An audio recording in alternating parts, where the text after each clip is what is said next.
This is my comfortable outfit. I'm wearing sweatpants.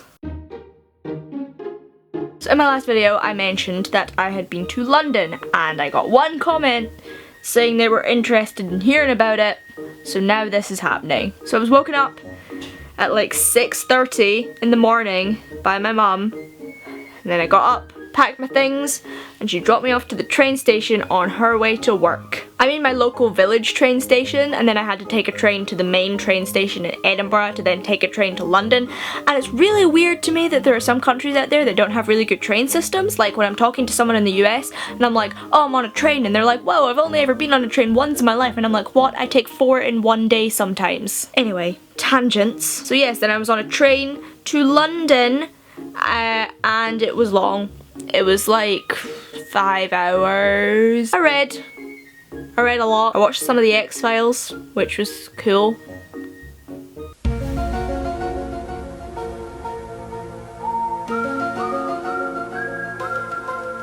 And then I arrived at King's Cross. Yes, the King's Cross. And then I met up with my friend Anna, who you may remember from such videos as I get it, your dick's hard. So then we went to Platform 9 3/4 and the Harry Potter shop, where I definitely did not buy these glasses because I definitely actually needed these glasses to see, and I'm definitely not just wearing them for the aesthetic. We looked around all of the Harry Potter merchandise. It was pretty dang cool, I liked it.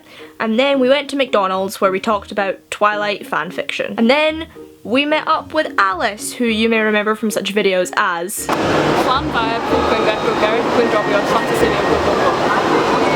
I looked so different there, actually. That's really weird.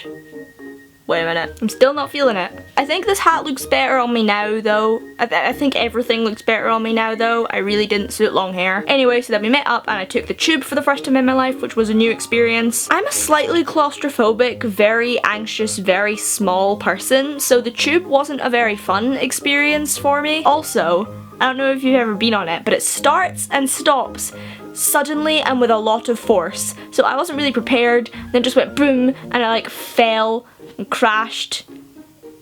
It was great. We ended up riding the tube a lot during the visit, and I kind of got into the habit of just holding on to the pole for dear life and looking awesome doing it. So then we went back to Alice's flat, dumped all of our stuff, and started drinking heavily. That was great. First night in London, some wild things happened. It's Friday, Friday, now Friday. Everybody's looking forward to the weekend.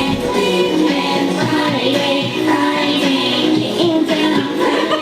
so I wake in the morning and I step outside and I take a deep breath and I get real high and I scream from the top of my lungs, what's going on? Time for the time. And this is the tuition. And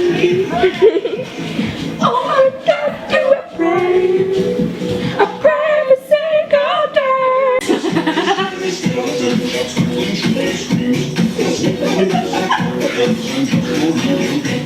The next morning, we were up at 6:30 again. No chance to deal with that hangover. We were up, we took the tube, and then we went to the 7 Dials to wait outside the theatre to get tickets to Matilda. I saw Matilda a couple of years back, and it is probably my favourite musical I've ever seen, and it was so good. So then we went to go get tickets, and it turns out if you queue up early enough and you're a student, you can get them for £5. So obviously we did that. After we got our tickets, we then went to Shoreditch, which is very hipster. It's so hipster that like the hipsters don't really know about it yet. We got black and white photos taken. We went to record shops and vintage fairs. We didn't buy anything, but whatever. And we got rainbow bagels, which was great because finally became as gay in my food as I am in real life. They say you are what you eat, and it's true. I just ate a rainbow. And then we had tickets to this thing called the Sky Garden, which is like a garden on a roof or something. I don't really know what it was because we didn't go. We decided that we were just too tired, so we did not go to the Sky Garden, and we just went back to the flat for a nice wee nap. And then after that we headed out to go and see Matilda. And then the next day was our last day there, so packed up all our stuff, left the flat for the last time but still had quite a while to waste in London. So we went to the British Museum, saw the Rosetta Stone, very exciting for me, a language enthusiast who also really likes ancient Egypt. And then we went and put Snapchat filters on all the statues, because we're millennials. And then I got on the train again, but I didn't get on the train back to Scotland. I got the train to Birmingham with Anna. And we were on the train and there was no seats. Well, I mean there were seats, but they were all full of other people. So we had to be on the floor for quite a while of the train, which was fine. Whatever. I like the floor anyway. And then we were in Birmingham, where we got the bus back to Anna's house, and then we baked a cake because Anna does that sometimes and I had to help even though I know nothing about baking. I know about getting baked though. No I don't. No, why am I pretending? So we baked a cake and it was great, and then we went and I think we watched Full Metal Alchemist and Clueless because those are on Netflix, and then we slept. And then the next morning I woke up and then I just got the train back home, and that was that. And that was my adventure in London with my pals. It was great. It was a fun, kind of spontaneous-ish thing to do after turning 18, and it was really nice. Thank you for listening, and I will see you at some point. Goodbye!